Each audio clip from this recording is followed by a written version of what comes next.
Hi everyone, this is Harold in China reporting from the future, or rather from an event that gives us a glimpse into the future. I was invited to see the brand new version of Xpeng X9 in Hong Kong. I will talk about that car in a second, and I was also delighted to not just meet someone who I really respect and admire, the electric Viking from Australia, but also to see presentations by Xpeng about their humanoid robot project as well as their flying car. Where to start? I'm a father of two young boys, so I don't assess cars from a testosterone perspective anymore, as you can see from my chubby cheekbones. And I live the classic Chinese family values, which means I live in a 3-generation household. Until 2 months ago, I was actually in a 4-generation household with my kid's great-grandmother, but she has moved back to her village. What I do know from this family setup, and that's why I tell you all of this, is that kids love to have grandparents around and that people in China do need 7-seaters. I guess outside of China as well, even if you just have 2-3 kids. And the X9 is such a 7-seater with ample room for safety seats. They do have 4 ISOFIX anchor points where you can fix your child seat as well. And if you don't need all the seats, then the back row can be folded in to make it a huge transporter with a huge storage room in the back and 4 very comfortable seats. And it really looks sleek. It doesn't look like a transporter. It really looks like a cool modern car. Let's now go to some more, maybe even more exciting topics. Flying cars. To quote the tech investor, let's not talk about his politics, Peter Thiel, who once famously quipped, "The internet promised us flying cars, but instead we get 140 characters," when he was talking about Twitter at that time, obviously. Well, Xpeng is getting serious about the flying cars part.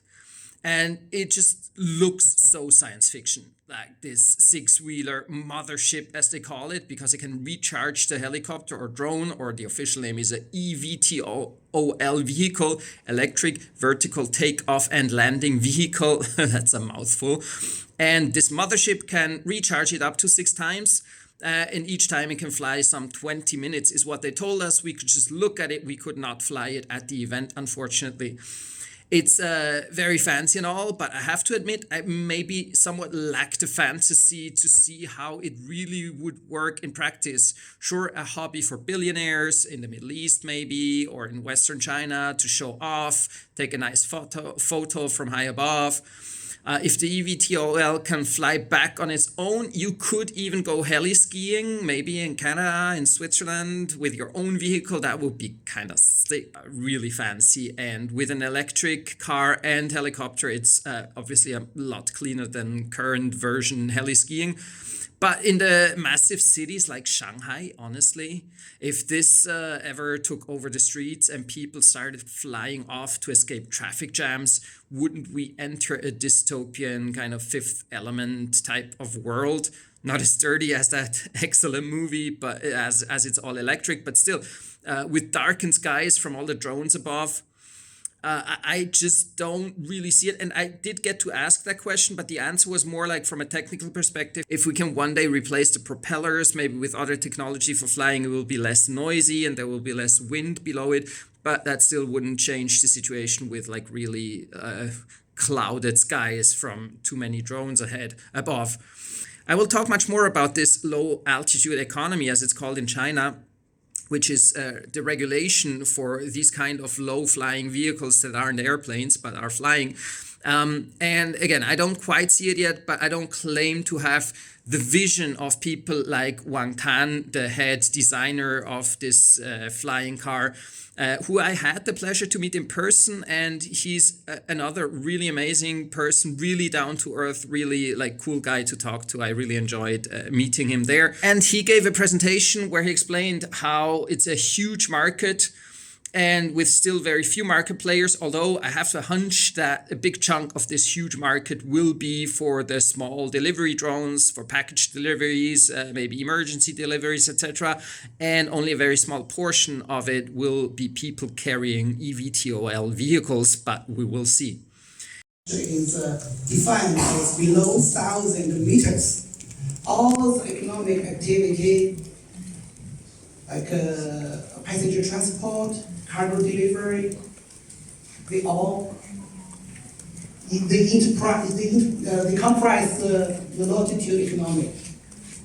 And according to the authoritative third-party data in China, by the 2030, the forecast will be 1.4 trillion and 4 trillion by the end of the 2035. Yes, it's a big opportunity, and I think it's a very big potential to us, both to the whole industry.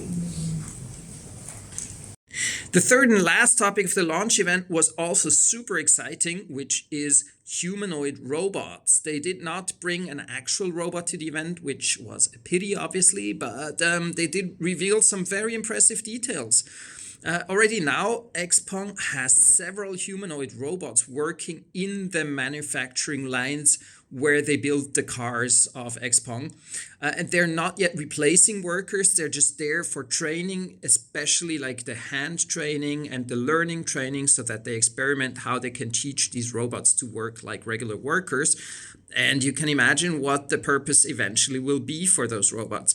Interesting also in this picture, you can see this robot here is actually using like the Buddhist beads. It's like a Buddhist practice for meditation to use your hands to go through these beads on the bracelet. And they use that to practice the hand movement of this humanoid robot. In any case, as they're already preparing the robot workers, I'm not worried about the Chinese declining birth rates. Production will be kept up by robots, perhaps in less than a decade. How the distribution of production will happen when almost no labor inputs are needed anymore, that's a huge topic, and I will talk about that a lot on this channel in the future. For now, there's just one more thing I want to share, which I found super interesting.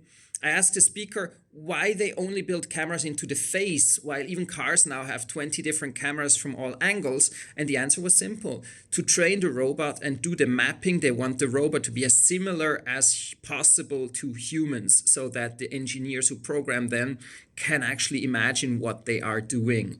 And if they had like a camera in their hand, in their palms, and in their buttocks, it would be very difficult to even imagine what they are programming. So I have heard the idea that one day AI and humanoid robots will develop independently next generations of robots, and we can even imagine yet how they will be. Who knows? That will be the future, and enough of the future for now. Thanks for watching, and I'm eager to see comments.